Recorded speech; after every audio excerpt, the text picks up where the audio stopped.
Hey everybody.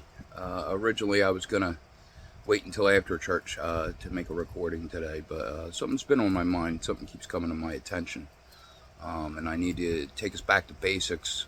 Something I haven't talked about in a while. Um, you have to know yourself. You have to know who you are, because if you don't, there are people in this world that will gladly tell you who that is, whether you agree with it or not. That starts at a very young age. All right, that's part of what school is to mold us in that way. Um, but yeah, you have to find the courage to take the time to sit with yourself because I'm now that I'm back on the dating scene and I'm having more interaction with people than I used to.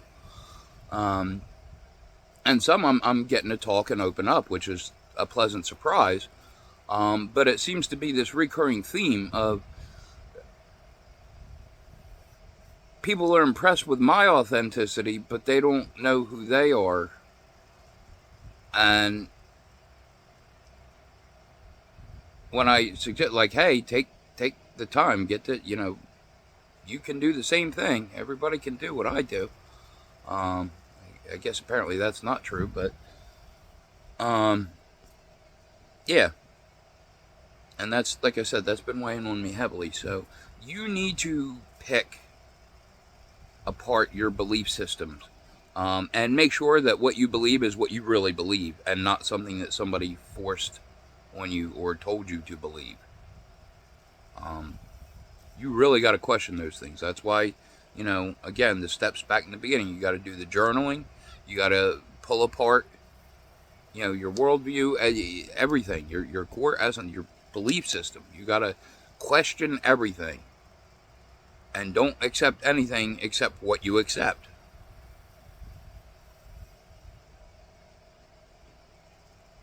You have to be very careful because they like to slip little things in that start when you're young, and as soon as you start on that basis, the rest is easy to build off of. I know my first time around when I did it, yeah, it was very shaking, the effects that it had. Um, and again, it was those small, just basic principle beliefs. And it's like, wait a second. No, I don't agree with that. No, that is not, correct all the time. Um, but we take it that way. Again, this world gets you stuck on binary thinking. Everything's black or white. It can be one way or the other, and that's it. And that's not the way life works. Um, Everything is by nuance, by case. You know, um, Everything is different.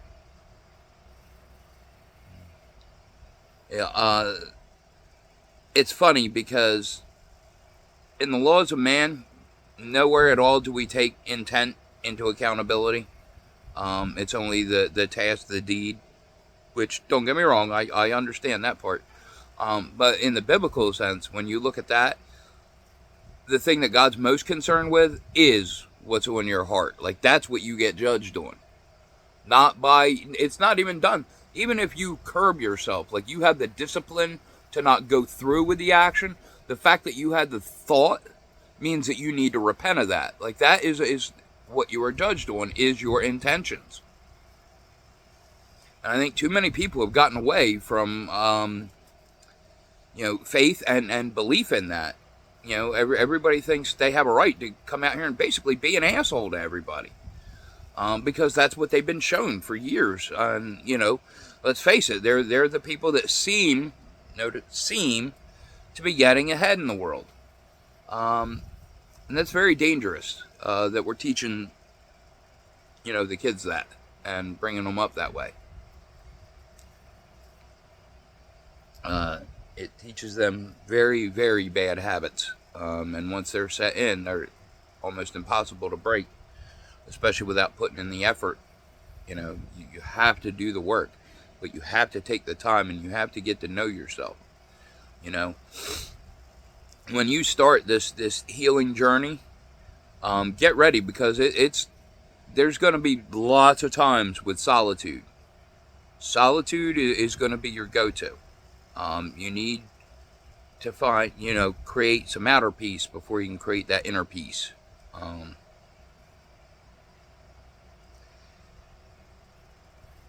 you know, it comes with a lot of goodbyes.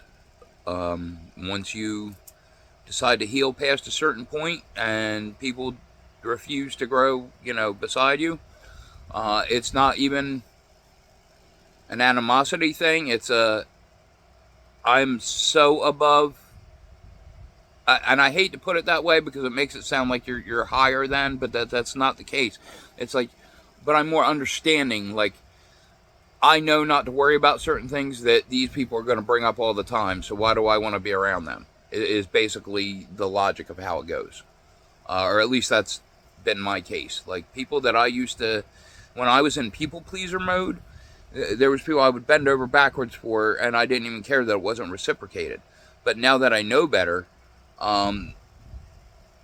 there's a handful of people that I'll probably never speak to again, and another handful that, if they come correct and come with the right apology, I've got no problem. But I no longer accept people that just want things to go by unnoticed and unresolved. I'm not doing that anymore. I've done too much of that. There's a lot of things like that I've learned that I did for the sake of others instead of my best interest. Actually, the things I did went against my best interest. And those are the things I need to correct. Some of those things are, I've talked about this late, my intelligence. I learned as a kid to hide my intelligence because that got me made fun of, picked on. So I did that. Well, the problem is it was a bad habit that I kept feeding instead of changing. And, as an adult, everybody looks at me like, village idiot. But again, I'm actually really, and not to toot my own horn, but seriously, when I was tested as a kid, I'm highly intelligent. Also, by the way, intelligence is not in the facts or information that you can retain.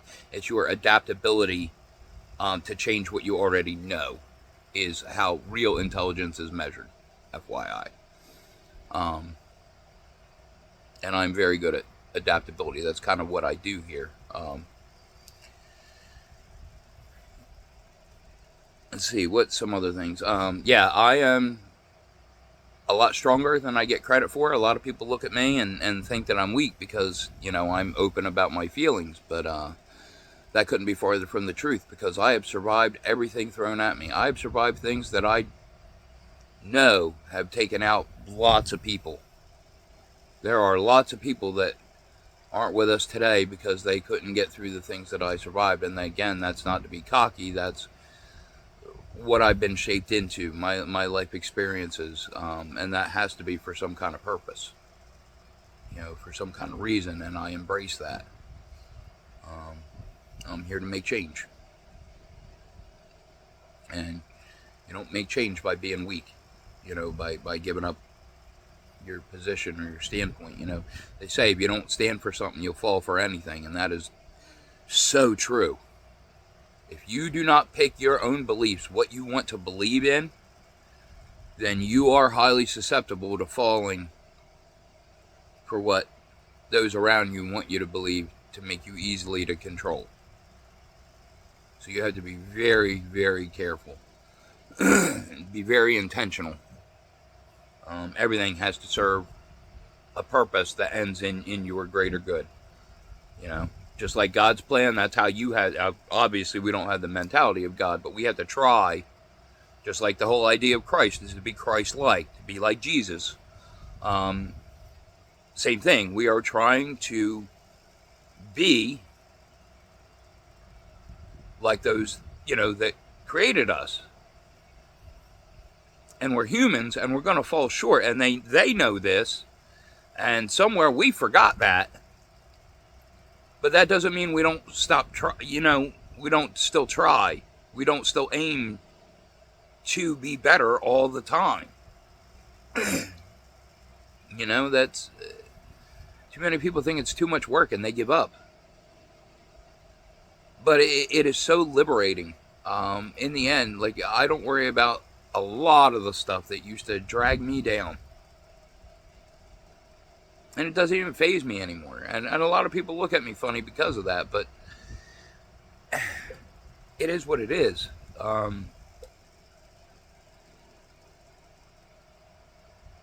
I know there's bigger fish to fry. I know there's bigger problems in the world than what some people are letting themselves realize. And again, if more people would undertake the process, they would see that and understand that. And that's kind of the goal. I've met a couple new people lately that I have been able to explore like deeper discussions, like things that I'm not used to. My old crowd, they always looked at me funny when I would go on my tangents and explore ideas, and some would even tune me out. But I'm meeting people that can handle my depth, and reciprocate it. Like, I am so not used to reciprocation in any of my relationships, be it romantic or friendship. It just hasn't been there. So it's interesting, to see that. But yeah, now that I know my self-worth, now that I'm more aware of who I am and what I represent, I don't let people make me, shrink myself anymore. I refuse to do that.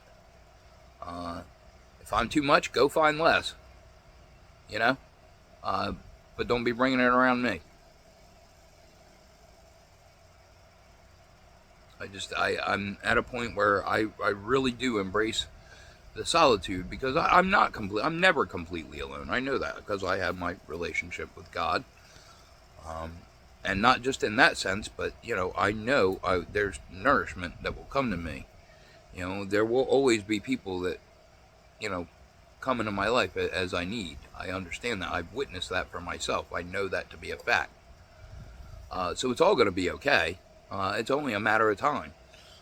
Well, not just a matter of time, but a matter of discipline in me doing what I'm supposed to do and me fulfilling, my purpose, which is, what I'm doing here. And that's why I'm coming back to this topic, because, again, I know it's something we covered back in the beginning, but I cannot stress it enough. You have to be able to enjoy your own company.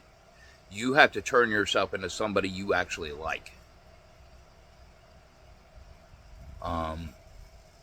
And that's for a multitude of reasons. One of which is, again, like I said, when you take this process, it comes with a lot of goodbyes. You got to let go of a lot of things and a lot of people.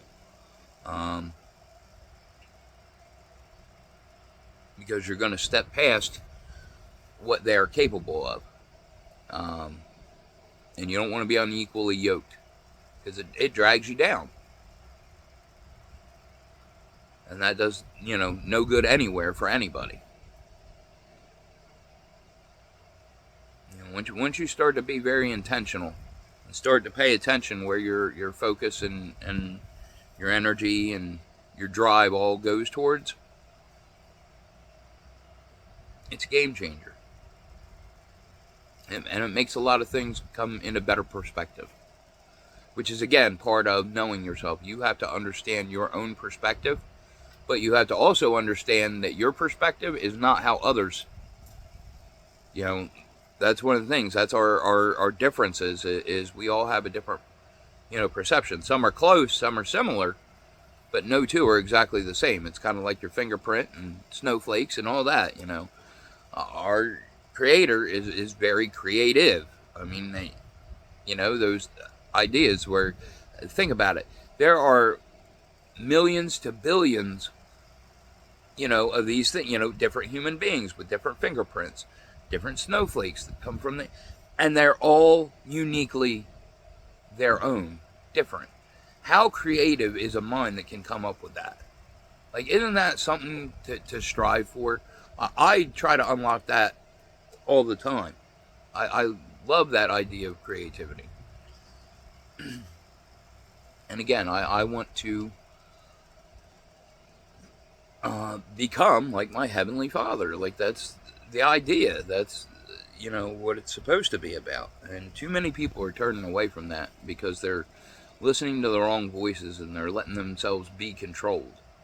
And it's ironic because they disguise it as, no, I'm not being controlled. I'm standing up for myself and I'm thinking for myself.